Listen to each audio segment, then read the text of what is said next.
Hello. Happy Uh, happy Friday. It's Friday, right? Yes, it's Friday. Not only is it Friday, it is payday. Oh, Sean, I know you're here because you love the environment, not just for the payday. And that's what I tell myself every single morning. You stop paying me and see how long I continue going up. Challenge accepted. So, good morning.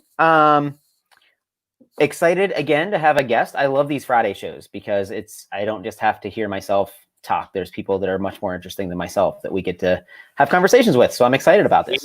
Sweet. Yeah. Yes. So a few things, a few logistics that I always forget. So first and foremost, thank you, Sean. First and foremost, guys, make sure if you want to get extra resources, we have the email list that we've been talking about. Go to ghostcreative.com/live, sign up, and what you get is you get we send it out every Monday morning, and you get a summary of the previous week's shows and kind of a look ahead into the upcoming shows. We also include resources in there that we've talked about on the shows during the week. So it's kind of a place you can get some extra resources for the business community if that's what you're looking for. So we're doing that. Sean, I think there's something else that you wanted to talk about.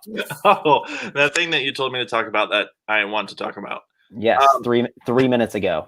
Officially, I told you 3 minutes ago that we were talking about this. So. Yes. So, mostly because I just love attention and people and community. Yes, we're really, really excited that we just see a need for some follow-up. And so we will be launching a Facebook group, actually, where what's really exciting about that is we are able to basically build in some classes, for lack of a better word, where you're going to be able to dive into some of the topics we've been talking about a little bit more deeply. And so you can walk through what Facebook calls units. You can, of course, talk with other people kind of going on that journey with you. It's all going to be for free. And so we're really, really excited about that. It's just, again, going to be kind of a private Facebook group for people who've been here and hanging around. So be on the lookout for when we'll be launching that here in a couple of weeks. Yeah. And I think one of the really cool things I'm hoping to see happen in that group is, yes, we can do units and we can teach people and we can do that. But I'm certain that there are more questions that people have that they might not be comfortable asking in a public forum like this, or they might not, they think of it at 2:00 in the morning and they're like, oh man, I wish I would have asked that question. And so hopefully this Facebook group is really a place where people in the business community can connect and talk about these things and have more dialogue, because I really believe that's how we learn best. So yeah, that's going to be coming here in the next few weeks. So that should be fun. So, all right. So now on to the really fun stuff. So we have with us this morning, we have Jennifer, the owner of Popluck. And we're going to be talking about Popluck.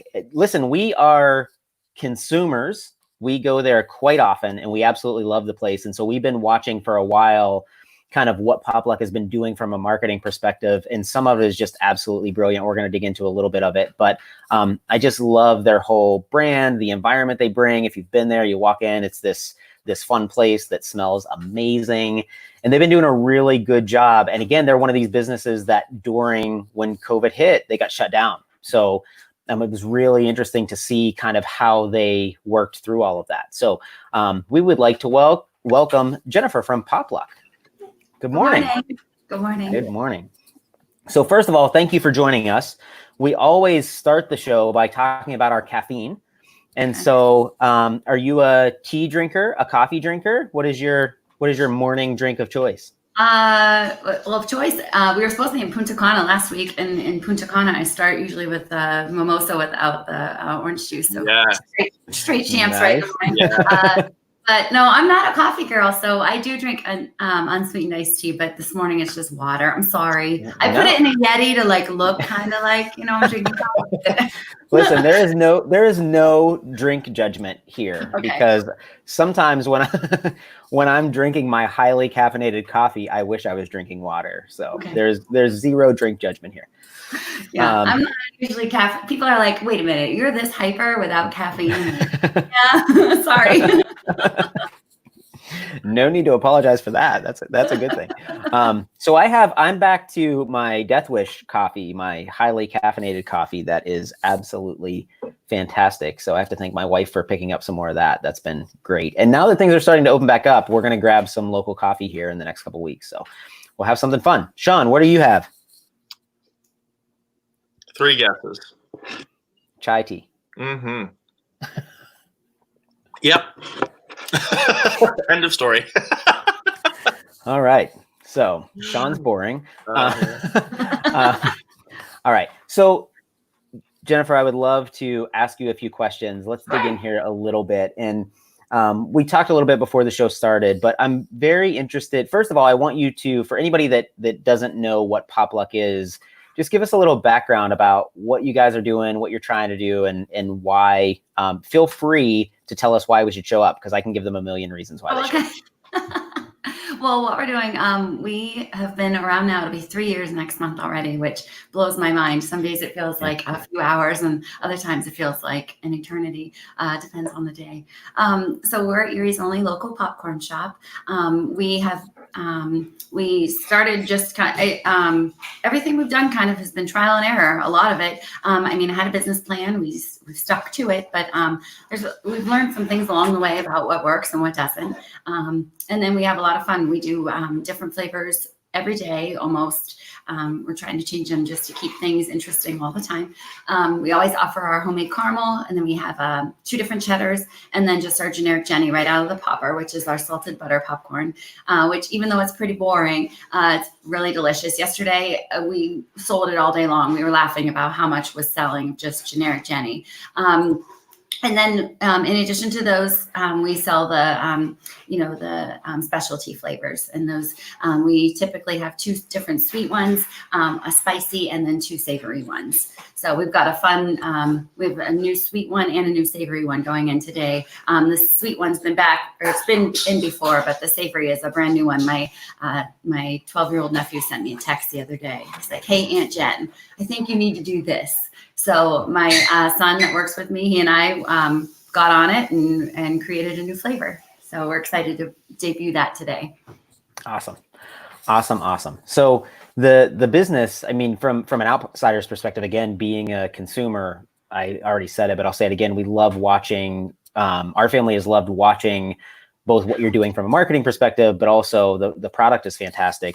And then, several weeks ago, we get hit with this pandemic, and I'm sure your life looked a lot different, at least from the business perspective when that happened. So first of all, how did that affect you guys? And then how did you start thinking about the business differently when they come out and say, guess what? No one's allowed in your store anymore. Sure. So we really were keeping an eye on the news that week in March. And then, then we went to shelter in place, and technically we were still allowed to be open if we offered just the curbside deliveries. I really struggled with that, just because, not from a profit standpoint, but just because I like to be open. I like to be working. I like to be busy. I like to all of the things, but then it became a matter of safety. And the more I thought about it, we have people that come in and get big bags and take it to Hammett for, stop in and get stuff and take it to St. Vincent for nurses, or, and all I kept thinking of is somebody's here unknowingly sick, and we're getting somebody sick. Like, I couldn't have that on my conscience. So for the safety of the staff and the community, we decided to close. So March 19th was our last day. We closed down the doors on the 19th, which was a Thursday. And then we went in that Friday and cleaned everything out. For the staff took home a lot of popcorn, and it was sad. But then we just kind of waited, what are we going to do? So I really didn't want to open prior to the governor saying maybe, hey, go ahead and open, just because, you're going to face backlash, or, everybody's got an opinion on it, but we want to keep everybody as happy as I can. So we did reopen May 8th, just with curbside delivery, which has led to, we've signs on the doors, so you just call and we bring it right out to you, which has really gone very well. Good. How do you, so, as a business owner, you're making dozens of decisions a day, right? How really what I'm fascinated with business owners is the leadership. So how did you kind of lead your team through that, knowing that, we've been talking about this a lot on the show, but like the uncertainty of, we don't know when this happened, we're getting closer now. We still don't know for sure, but like, we don't know how things are going to play out, but it's like, close the doors. When are we reopening? I don't know. And no one knew. How did you lead your team through that? And what did those conversations look like? We have a lot of young staff. So, they were really struggling with what they're doing at school and everything too. So there were so many different things coming at everybody all at once as far as, hey, what's happening? So for me, I am an optimist. I mean, I'm realistic, but I'm always trying to look on the bright side. So it was a constant like, okay, we're going to figure this out. We're going to make it work. We're going to be back to work soon.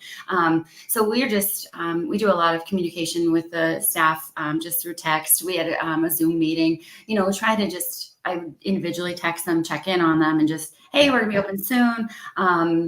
Just remaining optimistic. I kept, in March, I kept thinking, okay, we'll be back in 2 weeks, and obviously that turned into many, many more. But just checking in with them and making sure everybody was doing well. And sorry, I lost my train of thought there. No, you're good. So the texts really help, and then the Zoom meeting, and then they're, a lot of the staff, they're friends with each other, so we've formed a nice little cliche family. So we do really just monitor everybody and make sure everybody's doing well, and just remaining hopeful that we could be open soon. Yeah. That's awesome. How did you guys change? So that, we talked about internal communication. How did you guys change the conversations with your customers, with your consumers? So did you up your social media posts? Did you do email marketing? Did any of that change, or it was business as usual for you guys on the marketing front? So during the 7 weeks we were shut down, I really tried to engage our social media followers with anything. Everybody has somebody on their Facebook that they follow that is maybe a little over the top, or they post all the time. I mean, I have a few, I could tell you, I know their entire day. So we tried to be present, but without being in your face all the time. Just kind of like, hey, we're here. Don't forget us. So just like little things here and there. We did a couple of contests and things to keep people engaged. And then as far as once we reopened, I would say the biggest change is just we're posting our flavors every single day. Whereas before, maybe I would just highlight one specialty product flavor or something that we were doing in the shop that day. Now it's, hey, this is the big picture. This is everything that's going on today. Yeah. Awesome.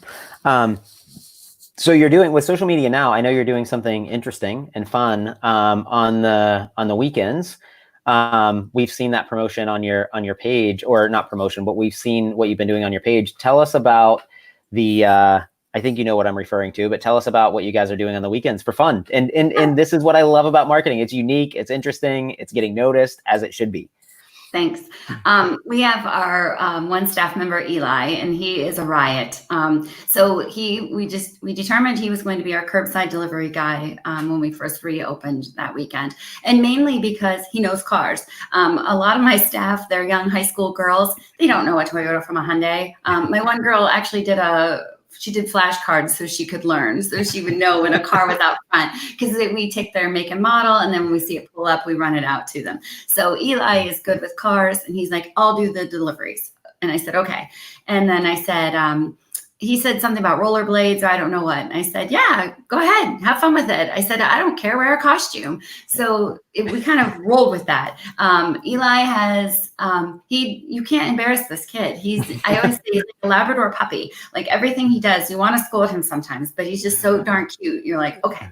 So Eli has been dressing up. I bought a ton of costumes. He started off with a hot dog costume that he had at home. And then we've just kind of, every weekend, he's wearing something different. And then we do a contest on Thursday nights about, hey, what's Eli going to be wearing? And if you guess it right, if you're the winner, you get a $10 gift certificate.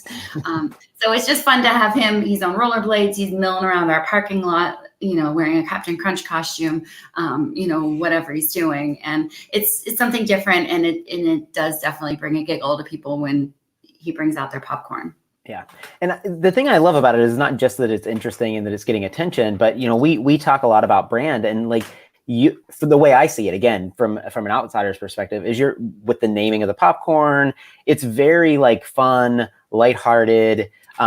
And so what you're doing with that, with, having the curbside delivery person wearing a costume, it's all on brand for what you guys are doing, right? It's this fun, lighthearted, like show up and have some popcorn and let's smile a little bit.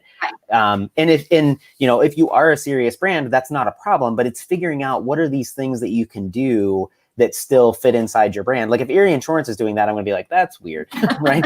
But because that's not their brand, right? But for you guys to do that, I love that it's not just that you're doing random stuff, but you're doing these things that are interesting and fun and fit inside the brand. So good job on that. It's such a great lesson for the rest of us that it doesn't have to be super complicated. It doesn't have to be, super expensive. And it's just, you sit around and kick around an idea like, oh yeah, that would be fun. Like, okay, yeah, then let's do it. Right. Right. So that's awesome. There's another promotion that I know you guys are doing that, again, I think it's absolutely brilliant, with the roll call promotion. So tell us how that one works, because that's another fun one. Thanks.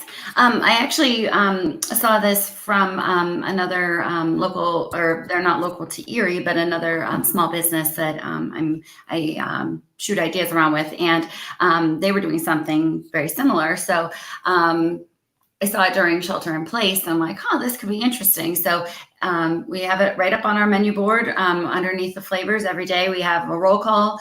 And if your name is on the roll call, your first name, and if your name is on the board, you get a free small generic Jenny, which is our salted butter popcorn. So this is just bringing, just because now we're posting our menu board every day, but now it's something else interesting to look at. Just, okay, hey, here's the flavors, but hey, here's the name too. And everybody's always hopeful, it's going to be my name. And then, then we, it doesn't matter about the spelling. So people are always worried. We had Sarah the other day. People are like, does it matter if there's an H on the end? I'm like, I'm not going to check the spelling of your name. But so we've been having a lot of fun with that. And then I've been doing different themes. Like every now and then people will pick up on the theme I'm doing of the names. Nobody's gotten it this week, but there is a method to my madness. But so we're having a good time with that. That's something fun. And definitely it's gotten a lot of traffic on our social media, and we've gotten a lot of new followers, and just engaging people. Yeah. Are the promotions that you're doing, because I'm always curious about this with small business owners, because it's something we hear them struggling with a lot, is the marketing stuff that you're doing. So like coming up with the costumes, coming up with the roll call promotion, some of the other things that you guys are doing. Is that something that you like sit down and put devoted time and effort into, or is it more like just an organic thing that happens through conversations in the store? Or some other way that I don't. Okay, no, it's definitely organic. In fact, I even had a meeting with a close friend of mine. She now works for the chamber, but maybe 2 years ago, she was doing some different type of work, and we had a meeting, and she was helping me with the business. And she said that was one thing she wanted me to do, is sit down and just think about the business. And only do that. Easier said than done sometimes, just because there's always other things to be done. So a lot of times for me, I'll like wake up at 2 a.m. and be like, yes, this is it. I'll dream of a flavor or something random. So for me, it's definitely organic. I'm all over the place all the time. Anybody that knows me well will attest to that. It's frustrating sometimes, I'm sure, but getting back in line, and usually, we pull these things together. But it's definitely like, hey, yesterday we were coming up with our new Father's Day flavor, and we went from one little idea to this huge new flavor that I cannot wait to do. Just because out of nowhere, we had just this tiny little nugget, and then it's going to be awesome. Yeah. That's awesome. I love it. It sounds like it's organic, but it's organic because you're thinking about it. And here's one of the most underutilized resources I think we have is kids in business, because their brains work differently, right? Like I feel like the older we get, the older I get, like you start to start to think the same way over and over and over again. And kids don't have that. So like, I've said for a long time, the creativity of kids, and I know you're coming up with a lot of these, but the conversations, just having young kids working for you, I think is a huge advantage. And I know that a lot of times, everyone, we group teenagers into one group and we stereotype teenagers, but I'll say this, coming into your store and knowing there's teenagers working in there, they are fantastic. Like the level of professionalism that they've shown when I've been in there has been absolutely fantastic. And I say that to encourage other people, like you need to be looking at getting some younger people in on your businesses. I mean, there's a lot of teenagers out there that are hardworking, creative minds that want to get out there and do things. And I feel like we're doing our businesses and our consumers a disservice by not at least looking down those paths to hire. So kudos to you for doing that. I think that's absolutely fantastic and a good example for the rest of us.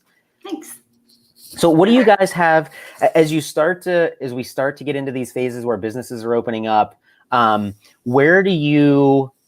have the changes that you've made because of COVID affecting the way you're thinking about the business moving forward? Like, do you think like you're going to go back to the way it was, or is your business going to look different because of the changes that you've been forced to make with COVID? That's interesting. We were just talking about it yesterday at the shop because when we go green, I mean, technically now we can even have people in our shop, just a limited amount, but we have the door locked. For us, it's better this way. We get really busy, and I don't want to have one of our teenagers that works there at the front door policing people.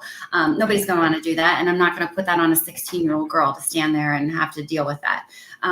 So even when we go green, I believe we are going to stick still with the deliveries for a while, just doing curbside, just because it's working. And from a safety standpoint, our shop, especially on Saturdays, there's days you can't move in there. And I don't want to, we can't, we'd have to constantly be watching how many people are coming in the door. And so I think we will stick with curbside deliveries. We've gotten it down. Staff's learning cars now, so they know what they're running popcorn out to. So we have a system that works. We learned also that you don't necessarily have to buy popcorn without sampling it now. We always had. And we don't care. You can come in and sample all day long and not buy a thing. I don't care. I truly just come in and enjoy it. But it's funny to me now that, we can't get samples, so we're not. But people are still buying their popcorn, sight unseen, I guess you could say. Yeah. So we'll continue what we're doing. It's working. And until it's not, we'll make some changes, but things are going really, really well. Erie is very, very supportive of us, and it's going great. Yeah. There's two things. One, I love that you brought up the samples where, we all make assumptions when we run businesses. And one of the assumptions is people want to sample popcorn before they try it. And I don't know, you can correct me if I'm wrong, but I have a feeling that and when I've been in there, people are sampling popcorn, right? And I have a feeling if it wasn't for COVID, that's never something that you guys would have said. I mean, can't say never, but it's not likely that something you guys would have said like, nope, we're not offering samples anymore, because you don't have a reason not to. But now you're realizing like, oh, maybe that's not the reason that people are buying popcorn. It's not just the sample. So it's very interesting to me, the things that we wouldn't have tried without COVID forcing us to try it. And now it's like, oh, some of the assumptions I made about my business, maybe they weren't exactly right. Right. But one of the things I wanted to ask you about is something you mentioned.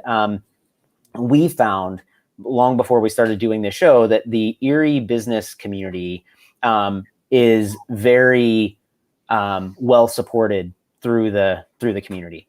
And how have you seen support through COVID? Like when you were completely shut down and then going to the curbside pickup, and then, what do you see coming? But how have you seen, what is your opinion of how the community has supported Popluck specifically?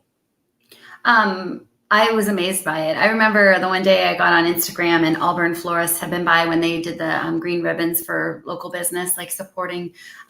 So they put a green ribbon on our front door unknowingly to me. I didn't even see it on our security camera. And then I saw a story on Auburn. So I'm like, oh, that's awesome.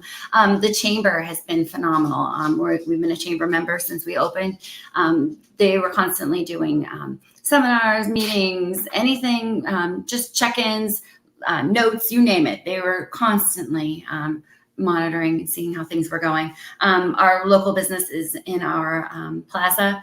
Our landlord, you may have heard, he didn't charge rent while we were closed, which was awesome.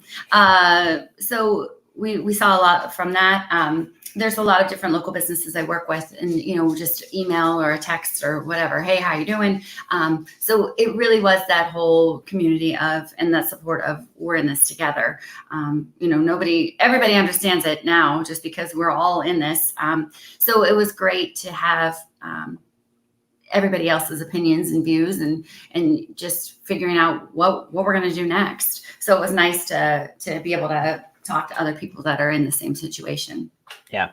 I will say this: we're not a member of the chamber, and I know there's mixed feelings on the chamber, and I've had my own opinions. Through this, I think the chamber has really shown what they're capable of. I know they're providing resources for people. I'm not a member, and they provide tons of resources. I mean, I think they're doing an absolutely fantastic job. So kudos to them. Just giving them a shout out since you mentioned it. They're doing a fantastic job. And I say that to say, if you are a business owner and you're trying to figure this stuff out, they're a fantastic place to go.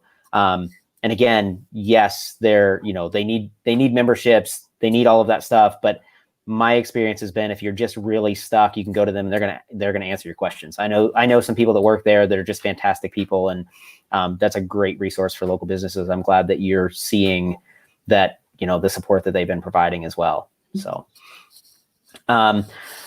Sean, can you join us again? Because you just asked a question in the chat. So go on now, ask your question. I love putting Sean on the spot. Okay. I can't do it if I'm embarrassed. So listen, I feel like there's a debate that needs to happen. And I'm mostly just curious, are you the kind of people that eats popcorn like, one by one? Or are you like a dump truck like me, like just like popcorn in your mouth? Like I've split my lip before trying to put more popcorn into my mouth. So I asked the question. Is that for me or for Josh? Both of us. We all get to answer these. Go ahead. I'll let you go first. Okay. I would say, and not because I'm like classy or anything like that, but it's just, I probably would say one piece at a time. I don't think I like shovel it in my mouth. I mean, I can think of one flavor that I probably did, but I think it's usually one by one, maybe two at a time. Yeah, I'm completely on the opposite end of that spectrum. I'm like it's the two-hand approach where you're like dumping it in with one hand and catching with the other hand, so then you can follow up. So I don't like to. I'm glad that it's dark in the movie theaters, because I would be embarrassed if people saw the way that I eat popcorn. Listen, if you don't have to go back for the refill before the movie starts. Yeah. So full disclosure, our kids get in trouble for eating your popcorn because they walk around the house eating it. And apparently they've watched me eat popcorn. And the way I do it is not acceptable to walk around the house and eat popcorn that way. So that's not on you. That's on me. But yeah, I'm definitely it's just so good, right? I'm not a foodie at all. I have said before that if I could go without eating, I would, because it just would free up more time. I'm good with that. But with popcorn, it's one of those things where once I start, I just can't stop. So I'm a shoveler. I'm not embarrassed about it. Jen, do you have a favorite flavor? Yeah, well, my son, he makes fun of me because whenever somebody mentions a flavor, he says that I say, oh yeah, I love that one, because I truly do. I mean, like, people are like, oh, this is good. I'm like, well, I'm not going to put gross flavor in the case. I mean, obviously we want you to like what we make. So I guess I would say like caramel mixed with the orange cheddar is probably my number one favorite of like sweet and salty. And then, oh gosh, from there, we do a pineapple, serrano chili pepper one that I really love. That's the one that I might shovel in my mouth. I remember I brought a bag home like when we first made it, and I was on 79 eating it, and I'm like, oh my God, I ate this whole bag because I brought it home for my husband to taste. And then it wasn't a small that I brought home, and then I brought home and there wasn't a lot left. And I'm sure he was wondering why there was this medium bag with like this much bag, but I like couldn't stop. I'm like, oh my God, it's so good. So I like the spicy ones, but I like the ones too when we do lots of different things in them, just so like every bite is different. So there's really not any I don't like. And I guess I would say I am a foodie, but so we have lots of fun creating the flavors for sure. Yeah. Oh, we have an interesting question. This is from Sean's mom.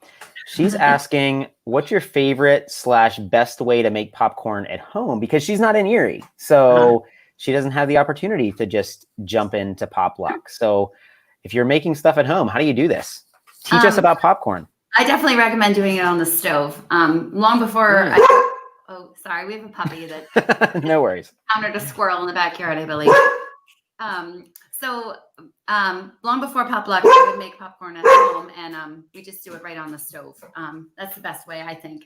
It tastes so good. Smells delicious when you're popping it. So and then just some salt. That's the best. I mean, you can add your seasonings at home too. And before Popluck, I was fiddling around with stuff all the time, just trying to understand what I was going to be doing. I've been making caramel corn for my husband for his birthday for 20 some years. It's just on a much, much bigger scale now. Yes. Flavors. I will say my favorite is the, I might get the name wrong, but it's the movie theater floor where it's like, oh my gosh, it's just popcorn and handfuls of candy and stuff mixed together. Oh, yeah. Now I'm hungry. So thank you, first of all, for just taking the time out of your day to talk to us. I really appreciate it. I think there's some really good insights here in terms of just the idea of coming up with these ideas and implementing them and trying them, right? Like you didn't know when you put Eli in a costume what that was going to do, right? But you just have to try it and see what happens. And just being thoughtful about your marketing and not doing these overly complex, in a world where we're talking about, and we're a fan of them, like Facebook ads and doing retargeting and all this super fancy stuff, just some really thoughtful old school marketing ideas are, so valuable. So thank you for kind of giving us that example of how local businesses can just come up with simple ideas and implement them. That's awesome. So again, thank you for the time that you took. I think there's some great insights here, guys. If you want the show notes, sign up at ghostcreative.com/live, and definitely get yourself some Popluck. If you haven't been there, go. I highly encourage it. Also, if you want to drop a bag off to me, I won't be upset. So thank you again for, oh wait, we have another question. I was almost closed. Max, you got to get here sooner. We have another question. Max wants to know, when are you launching the Popcorn of the Month Club? Okay, so Josh, you and I were talking a little bit ago about different ideas I was coming up with for during shelter in place, and that's one of them. So Max, don't you worry. I have a whole notebook of something new on the horizons. So maybe sooner than later. That is awesome. That is awesome. Sorry, I interrupted the outro because I think that's an important question. So, so again, thank you. I wish you guys nothing but the best. Guys, listen, take some of this advice, go back and re-listen to this and take some of this advice on how to just organically come up with some marketing ideas and get your name out there. So thank you for the time. I hope you, this whole transition goes as smoothly as possible. And I'm sure I will see you or Eli at the store sometime very soon. So thank you very much, guys. Have a great day. Enjoy the rest of your Friday. Enjoy your weekend. And we will see you again on Tuesday at 9 a.m. Thanks, guys. Thank you.